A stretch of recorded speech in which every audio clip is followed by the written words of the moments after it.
সফরে seven sisters নামে পরিচিত ভারতের উত্তর পূর্বাঞ্চলীয় 7টি রাজ্যকে ল্যান্ডলকড বা ভূবেষ্টিত বলে মন্তব্য করেছিলেন বাংলাদেশের প্রধান উপদেষ্টা ডক্টর মোহাম্মদ ইউনূস।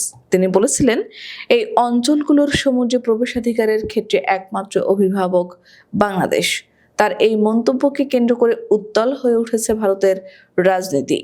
আর দেশের রাজনীতিতে কংগ্রেসের তোপের মুখে পড়েছে নরেন্দ্র মোদীর নেতৃত্বাধীন বিজেপি সরকার। ভারতীয় সংবাদ মাধ্যম টেলিগ্রাফ ইন্ডিয়ার প্রতিবেদনে বলা হয়েছে, প্রধান বিরোধী দল কংগ্রেস গত সোমবার কেন্দ্রীয় সরকারের পররাষ্ট্রনীতির সমালোচনা করেছে। দলটি প্রধানমন্ত্রী মোদীকে বাংলাদেশের সঙ্গে দৃঢ় সম্পর্কের বিষয়ে লেখা তার চিঠির কথা স্মরণ করিয়ে দিয়েছে এবং ডক্টর ইউনূসের মন্তব্যের তীব্র সমালোচনা করেছেন।